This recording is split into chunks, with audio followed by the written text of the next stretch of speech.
Well, hello, everybody. Welcome to the show. My name is Steven D Kelley. This is the Steven D Kelley Show. We are www.truthcatradio.com, the one and only Truthcat Radio. It is now 6:02 p.m.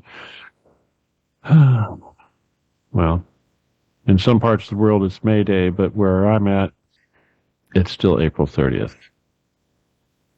Yep, tomorrow's May Day. Anyway, April 30th, 2026. Yes, such as it is. All right, it's been a, shall we say, extraordinary week. A lot of activity, a lot of energy, a lot of insights. Yeah, mind-boggling stuff.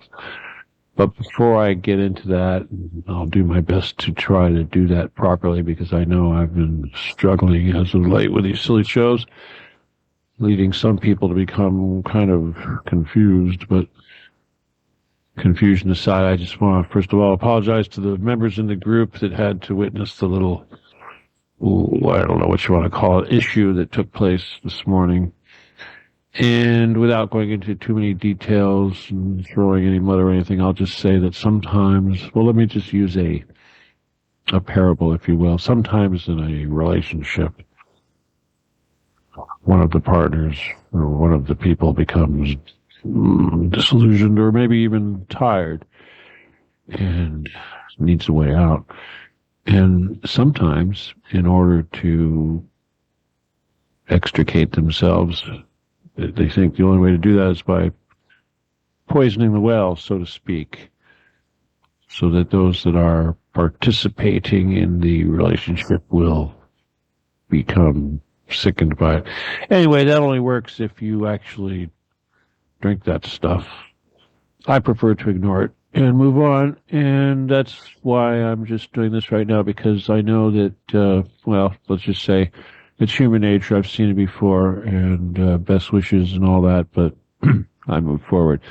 So, to forgive is divine, to ignore is heavenly. Either way, I'm always ready to welcome people back. Just ask Terry Joyce. Haha, that was humor, son. Yeah, all right, back with the show. Where do we start? You know, I think what I really want to talk about here, when I get started, is the whole bunker thing. Or did I say bunker? I meant ballroom. Yeah. People have been asking me about the bunker under the ballroom that Trump's building. And I need to talk about that. But before we can talk about that, of course, we have to talk about some of the extraordinary events that preceded that, such as the so-called assassination attempt that took place at the Hilton.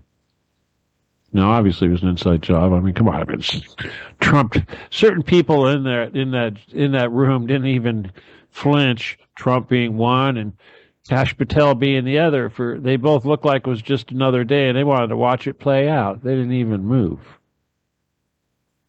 It's pretty obvious. But hey, you know, I could go on and on about the things that were crazy there. I mean, for instance, saying they didn't have enough security, and yet all we saw was hundreds of guys with M16s running through the halls. I think they had enough security, and, you know, the manifesto, the guy, of course, that did it, the Caltech student, Cole, we'll talk about David Cole, I guess it is, he wrote about the lack of security, as he stated. But, I'll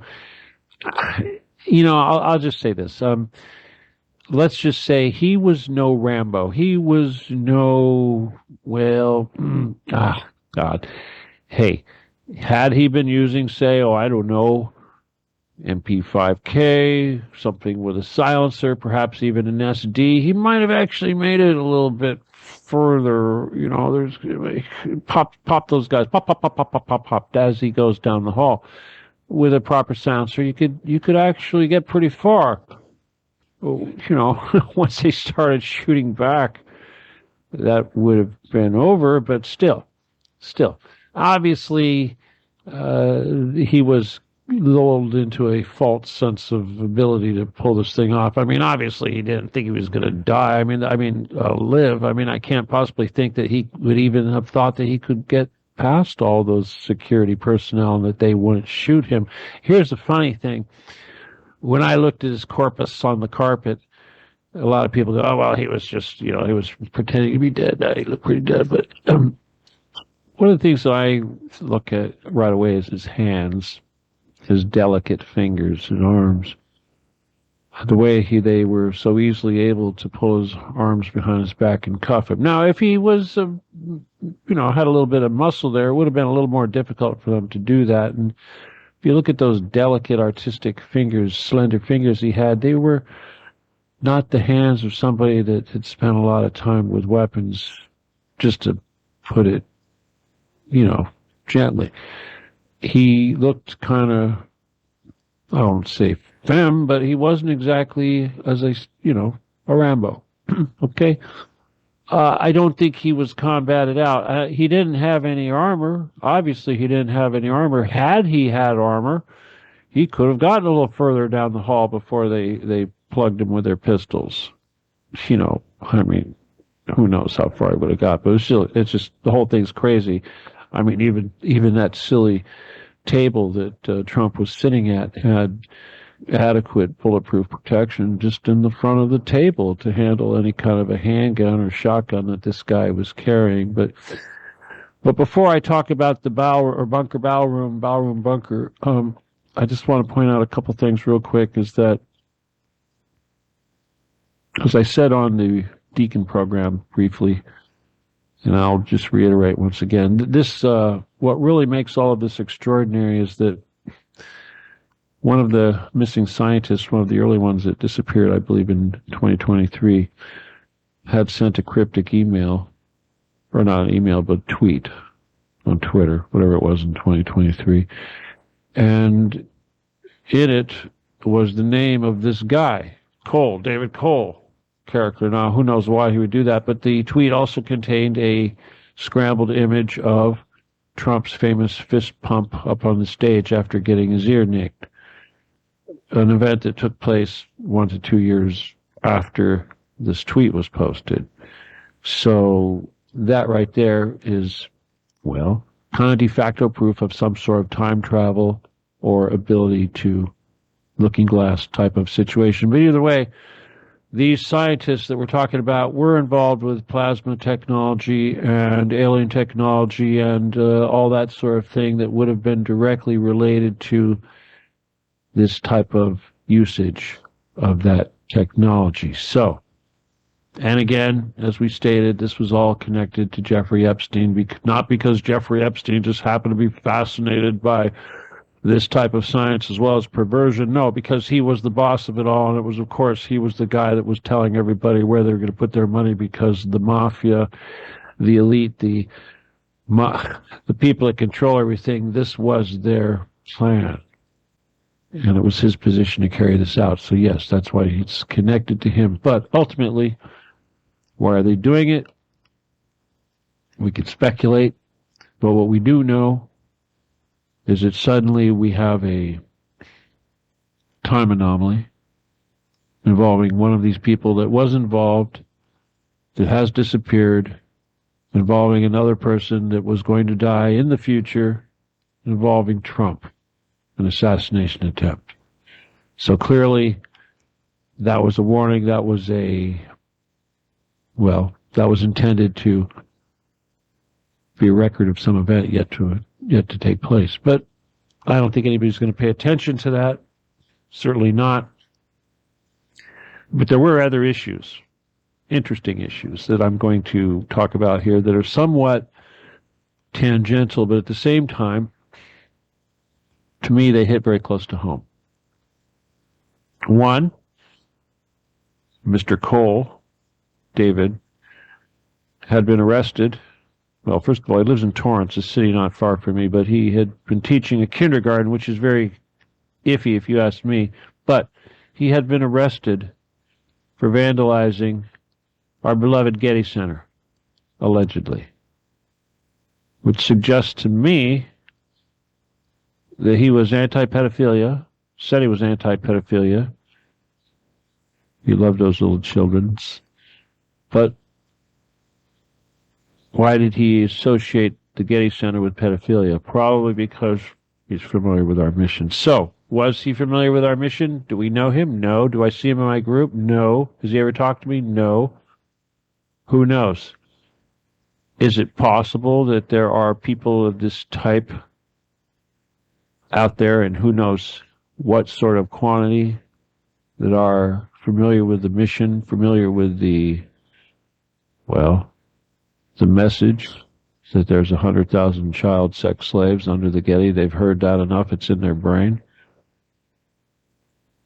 Now, you would think that that would be normal, and that would be something that we would desire. But at the same time, we have to ask ourselves, is this person, this pansy, this patsy, if you will, a false flag? And if so, was there an intentional connection to the Getty being made to suggest that somebody who was anti-Getty, anti-pedophilia, was also capable of trying to assassinate the great pedophile himself, yes, the great homosexual pedophile himself, Donald Trump? It's like when that woman from 60 Minutes read the manifesto and Trump was very upset and called her all sorts of nastiness in his, 5-year-old mentality way he does things. She said, "Oh, did you think he was referring to you? Are you the big pedophile this guy was referring to? Oh, we hadn't assumed that." But anyway, I guess, it's a guilt trip. Speaking of guilt trips, let's move on to the bunker, or Baalroom. We're only 14 minutes into this show. We've talked about time travel. Oh, well, I guess before I get into the Baalroom, I should go back to these other 2 points that are very important. Other than the fact that this young man was a Caltech scientist and was teaching kindergarten and had somehow vandalized the Getty Center, he also was a video game developer and actually had a game up on Steam. Coincidentally enough, we just took in a guy, Zach, one of our number one. I'm just going to put out a shout out to Zach right now. Zach, if you're listening, all right, Zach, you guys, Zach is one of our oldest Jedi. He was there for the original mission.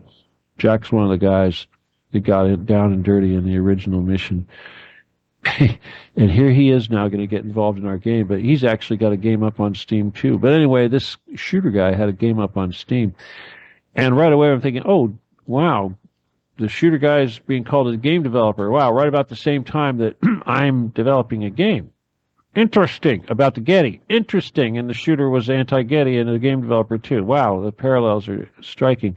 But here's where it gets kind of creepy.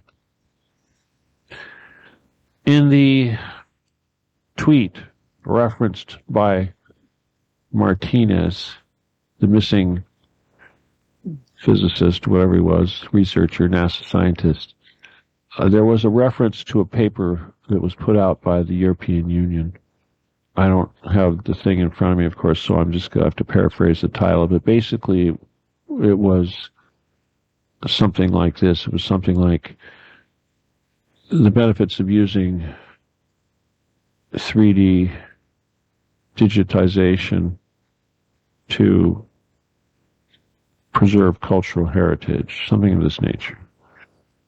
And what they were doing, I read the paper, but what caught my eye was they were talking about a time machine. In this paper, they actually used the words time machine. Now, of course, they're using it as a sort of a flowery way of suggesting something else, but no, the reality is a little bit in front of your face.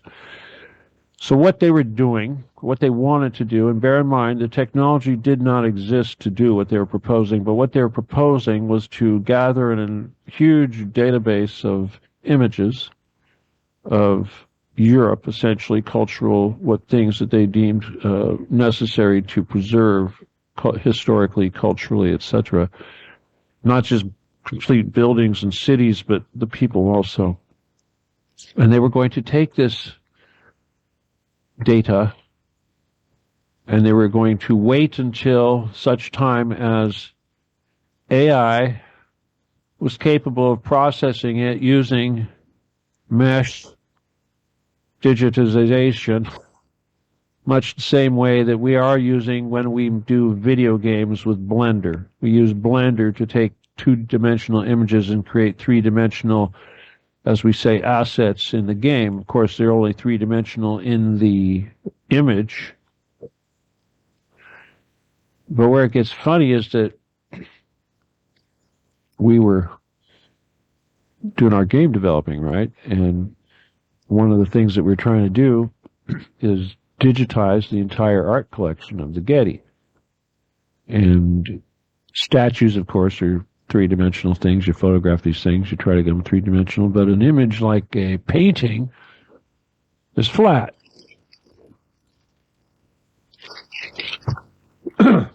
However, it has a frame. And, of course, it has contrast, it has color. So if you want to turn this painting into a three-dimensional asset that you can use in your game, you know, something you can interact with in your game that has, so, you know, touchability, rendering it is going to produce a three-dimensional object, but the art will also be reduced three-dimensionally. So anyway, we had to tweak this thing and play with this software, and this turns out that, yes, a brand new program came out. I'm not going to tell you the name, but it's an AI program that works in conjunction with Blender that allows you to, well, let's just say it does a lot of the heavy lifting for you when it comes to this rendering of these objects. But we were pounding out these images for the Getty game, and they were coming out just insane, like nothing that we've seen out there done by anybody else to date. And then we were having some issues, and we contacted the developer of this AI software and said, "Hey, what's going on? It's not working like it was a minute ago." And they kind of freaked out because they said, "What are you doing? It was never intended to do this. How did you make it do what you're doing?" So we're like, "Oh." So that was kind of trippy, but then along comes this thing that basically says that they're going to use AI to take all these images and create these very realistic three-dimensional objects. Tripped me out, very close to home. But then, you know, I realized a few other things, and I'm just going to throw this out there, but ultimately, this stuff here, this is all about light speed travel, time travel, dematerializing, deinitializing your atoms, your matter, your particles, in a precise way, and reinitializing them, rematerializing them, reconstructing every single molecule, every single cell, every single atom, just exactly the way it was. Beam me up, Scotty. This is taking your particles, which are your atoms and your protons and electrons, and converting that into a wave, into information, and then recreating it someplace else, somewhere else in the universe, maybe a different time, perhaps. That's what this is all about. That's why these scientists are going missing. That's what this was all about. That's what they're involved in. Ultimately, that's what all of this is involved in. And it's kind of right in front of your face. It's almost like a bad movie where somebody just discovers how to do this, and the first thing they want to do is take out all the people that helped them do it. Crazy, huh? But in order for them to not have some sort of, what do they call that, a paradox, they're not allowed to do it until some time passes or some silliness. Crazy. I used to think that was why they didn't kill me, because they knew I was going to invent this thing, and that if they got rid of me too early, they wouldn't have that thing, and they wouldn't be able to do all this stuff that they're so fond of doing. You know, that was one of my theories for the longest time. But anyway, so to expand on my theory here, how does this game stuff blend with this? How does this 3D digitization, how does that become time travel? What's going on here? Well, if you were going to recreate something, to clone something, an object or a living being, you would have to input all the data necessary. And part of that data would be topical, certainly. It would be a surface scan. It was the geography of the space that your atoms occupy. The rest of it would probably be some sort of internal scan, like an ultrafast CT, only with the resolution of an atom, an electron, the ability to calculate the exact spin and position of every proton, every neutron, every electron, in exact, well, as exact as you could get. Now, I myself personally, even though I don't know anything, I speculate that the key to doing that, at least as far as its atoms are concerned, protons and electrons, is that protons and electrons are dipoles and have a specific distance between them that they maintain, prior to being split apart by a plasma resonating a specific frequency. So knowing that exact distance of that dipole would probably be necessary in reconstructing it. So you got external data, which is very similar to what they're doing when they're making these silly video games, and apparently the technology is no different. Crazy enough as that is. And then, of course, there's that ultrafast scanning. If they can pixelate your entire body, imagine what happens when they can get sub-pixel down to the point of an atomic level. Wow. And then imagine if they could actually calculate all the characteristics of every single proton and electron in that body. Mind-boggling, huh? But you know what? You could do that with a quantum computer, and I guess when you connect it to AI, suddenly, wow. Yep, suddenly it works. Because obviously quantum computers are only as good as what you can put in, and certainly AI can, code better than we can. So what does it need us for? Anyway, once those two get together, watch out. You're going to have a Akashic records. So basically, I think that's what they're trying to do. And I think that by manipulating events and by, doing the things that they're doing, I think that they think they can manage the future. And it could be that is also a sign of desperation. The more desperate they get in trying to slow down our mission, the more crazy stunts they're going to pull trying to mess with time and space. They're doing that. They've been doing it since forever. That's total caver stuff. Let me move on real quick to the Baalroom. Everyone says, we need our Baalroom, we need our Baalroom. Now, the bottom line is that Trump and company are the scum of the earth, the lowest scum of the earth. And as such, they do vile and disgusting things, like send Jared Kushner and Witkoff to have meetings with people, and then immediately bomb and kill those people that were at the meeting. Almost as if Jared was the kiss of death. Nobody wants to meet with that fucker anymore, but still. Trump doesn't get rid of them. Anyway, so they've done so many of these damn so-called decapitation strikes and bragged and acted so pompous and untouchable. How far do you want to go back? Trump assassinating Soleimani. Iran has never forgotten that. The 187 schoolgirls, that's never going to go away. Never going to go away. Taking out the religious leader of an entire population of Shia Muslims? Fucking retarded.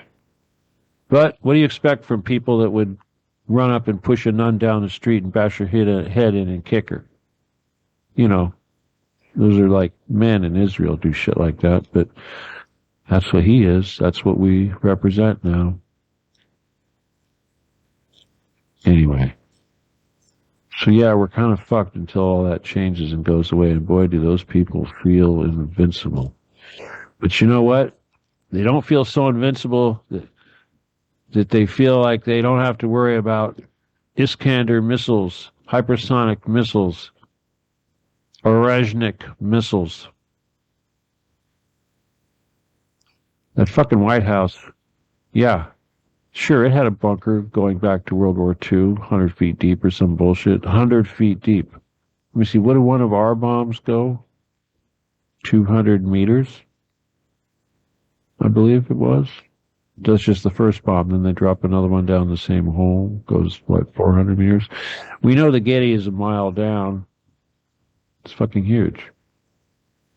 Just the bunker, well, the basement is badass. But you know, what they're building under the White House is probably similar to what they have under the Getty, only probably a little bit deeper. But yeah, the reason why they have to do it is because they know that if Korea, Russia, Iran, China, take your pick, any one of these people that field these hypersonic missiles, doesn't even have to be nuclear. But once it's targeted and once they pick up on it, it's already too late. And they can't stop it. And all they can do is run and hide in their little bunker if they're quick. So obviously they want to have real quick ingress to this bunker. Can you imagine? There's probably an elevator right underneath Trump's chair, his podium. Stand on the podium, sir. Push a button. Okay, sir, we're safe. Yes, but my feet, they're up there. You left my feet behind. So yeah, the whole need for this bunker that they're building is guilt. They know that they've been killing indiscriminately for so long. They know that it's only a matter of time before somebody gets tired of this shit and does the same thing to them and tries to do a decapitation strike on the fucking asshole himself, the great pedophile. I'm sure the other thing that is really keeping this bastard awake at night and giving him nightmares is the fact that we all know he's a fucking pedophile. The whole world knows he's a fucking pedophile. Even if there are 100 million really stupid people in the USA that won't accept that, the rest of the world does. Billions of people know he's a pedophile. They laugh at our country. When the time comes, we will be known as the Babylon, the great Babylon. And fittingly so. With the Baal worship and all that shit. Whoa. Let's see, what is Revelations? Even though I don't believe in that shit. What do they say? They talk about the Babylon, I believe, yeah.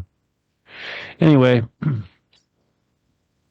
I could go on and on about the crimes that Trump's committing, not the least of which is his proclamation that he's going to speed up, crypto. He's going to greenlight crypto and incorporate it into our country. And he said especially Bitcoin, you know, that the thing that his son Eric is mining the hell out of. The insider trading with these guys is just beyond unscrupulous. It's kind of like Jared Kushner and Steve Witkoff, both real estate developers. Hey, did you hear that Jared Kushner's actually developing an island in Bulgaria? Used to be like one of their big defensive stuff, you know, lots of tunnels and underground bunkers. Isn't that a coincidence that he's got his Saudi partners that he hooked up to with this big deal he's been running around the East, you know, promoting with, Gaza? Why do you think they need, once again, to have some place in whatever the hell it is, Albania, with bunkers, Cold War bunkers? Why do these people need Cold War bunkers? Why are they hiding? Why, you know, again, this is guilt. These filthy, fucking scummy people, and I'm not just talking about the people hiding under the Getty. We know what they are. They are the filth of the earth. But now we've got these people that pretend to be leaders, important humans in our society, building their bunkers. building surveillance systems. Trump wants to push 6G now because and he said this, because it's necessary to use implantable devices. Trump flat out said that he wants to push 6G phone service because it can be used to do actual real-time electronic mind control via devices implanted into your brain. He said this shit out loud in front of a camera, and yet he's not being arrested. So anyway, me personally, I'm fed up. You know, I'm not going to stay here much longer. I'm going to probably once again do a relatively short show, but I will just say this, all week I've been thinking about this show I did a while back where I listed all the times that Jesus allegedly killed. Sometimes it was just a fig tree. Hey, have this Snickers bar, you're not being yourself. The fig tree that didn't produce fruit and he was hungry. He cursed that tree and it died. Or when he was a young child, he got carried away and killed some other children, stuff like that. Stuff they don't talk about in Sunday school. But either way, point is that he was very much capable of getting angry and flipping a table. So when I see the Israeli Defense Minister, Katz, specifically come out and say that he wants to kill innocent people, children, I don't even need to paraphrase what he said, but he basically flat out came out and said that he intends to do genocide. It is their policy. And I wished for him to no longer be among the living. I said, this is someone who needs to die. And apparently this is a bad thing because I was told, well, the FBI is going to come and get you. There's a lot of people that probably should meet their maker. There's probably a lot of people that should be judged sooner than later. Justice. Now, if you're waiting for the enemy to give you justice, it ain't going to happen. So, bottom line is, if you're not pissed off at motherfuckers trying to commit genocide, if you're not pissed off at motherfuckers running up behind some little scrawny nun and pushing her face down to the cement and kicking her just because, she's Christian, if that doesn't bother you, sledgehammers to statues of Jesus, shit like that, if you're okay with that, spitting on Christians, this kind of thing, if you're okay with that, if you think we should spend fucking $3.5 billion every fucking year on that, and then another however many fucking billion of dollars on top of that, plus all the fucking years of warfare and expense that we have provided to that fucking country that did actually commit 9/11 against us and use their fucking nukes to do it, that we paid for. Just like the fucking nuke under the Getty that they will fucking use when they probably have moved all their shit underground next May, 1 year from now. So you got a year to do something. I figure I'll have my game out by then, and having them move all their art underground will be, a big part of the game, of course. That's why I want to digitize the game. But go figure that they would have a guy that go try to take a shot at Trump that was actually a game developer, and someone said he was a time traveler that, was using 3D rendering to create a so-called time machine. Wow. Mind-boggling shit, huh? Oh, and did I forget David Wilcock? Yeah, last week we talked about David Wilcock, but who knew? Who knew? It was all connected. All connected. All this shit's connected. Wow. That's what I mean when you realize how this stuff is, then suddenly you start having these epiphanies and things start clicking. Things start adding up and more and more dots get connected. I had a little conversation with a crystal, a little quartz crystal. I know that sounds crazy. I've been avoiding that shit, but I realized even the first density has higher levels. Highest level entity in a first density is actually alive. It does put out an aura, and it does have movement, which is what life is, an aura and movement. Can't have one without the other. Crystals do that. They're piezoelectric, they're thermoelectric, and they technically are moving. You can't see it, but yeah, they move. Glass moves too. Very slowly. Anyway. Yeah. You didn't know that, huh? All right, what else do I want to tell you? All right, if you haven't noticed, you've seen what's going on. I'm under attack pretty heavily, and I'm not talking about the personal stuff with people snapping because I can't handle the stress or whatever the hell. Too much heat in the kitchen, whatever.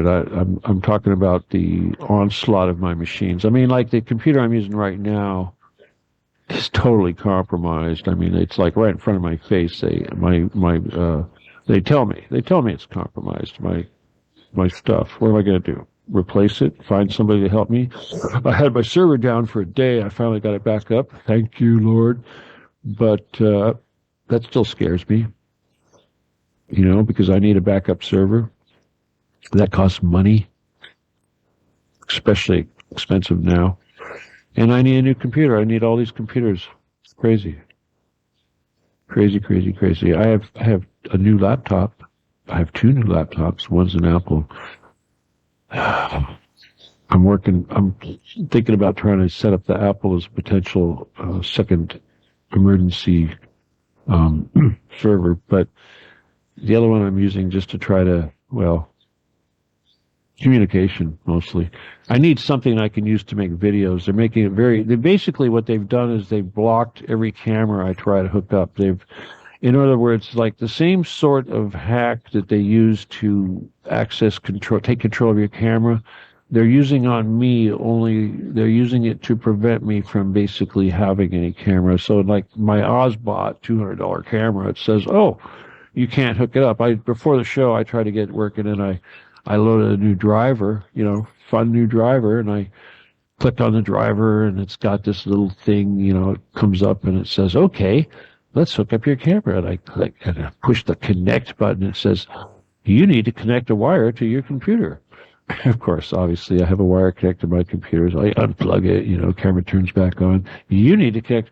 All right, it doesn't see it no matter what I do. All right. That's Windows. So I don't see anybody coming up with a reasonable device to give me a firewall against Windows or whoever it is that's doing this sort of thing. But either way, yeah, this crap takes money.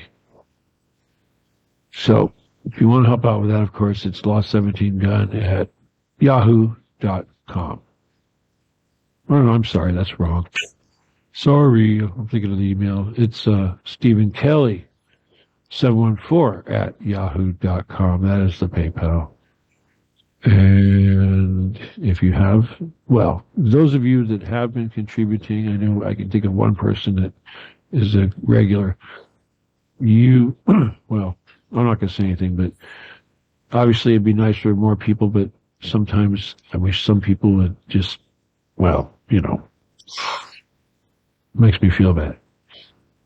All right, well, let me see. Besides that, if you need to talk to me, send me an email, law17gun@AOL.com. Sorry about that PayPal thing. That was ridiculous. But, yeah, it sucks when you need money. But, hey, if we get this game thing going, I won't ever have to ask you for anything. I'll be giving you money. It's not like I'm excited about that. But, yeah, if that's what I got to do to get the message out and fight against this crap that they put me through every day. They've never wanted me to have money, seriously. I was never allowed to have any more than $35,000 at any given time.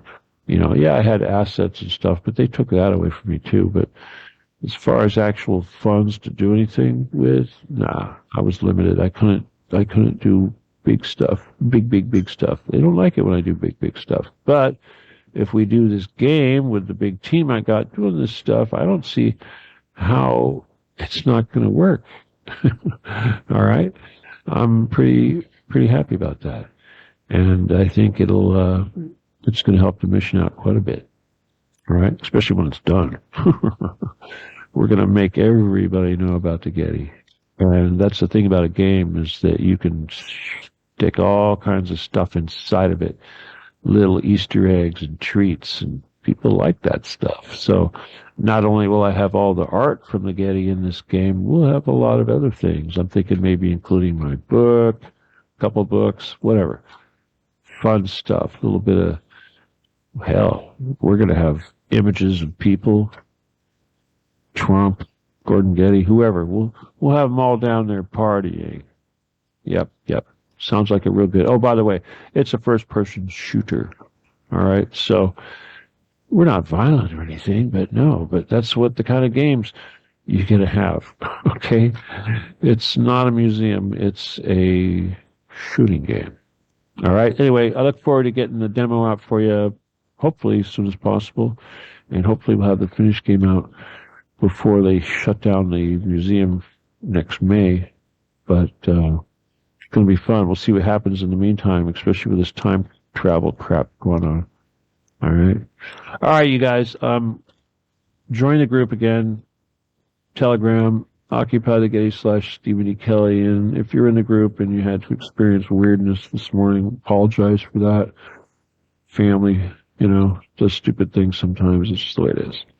Anyway, you guys, I am going to let you go. Let's see, 43 minutes? That's pretty good. I'm trying to figure out something good to eat tonight, and I'll figure something out.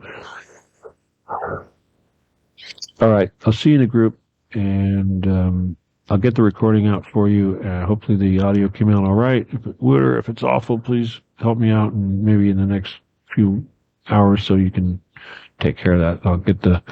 I'll make a video for you guys, okay? All right, with that, I'm going to sign off. And again, my name is Steven D Kelley, and this is Truthcatradio, www.truthcatradio.com. It's still April 30th. Happy May Day to all of my comrades. And no, I'm not a bullshitist. It's now 6:44 p.m. And with that, I will say good night. As I look for the button to leave this thing. Good night. God bless. Adios. And goodbye.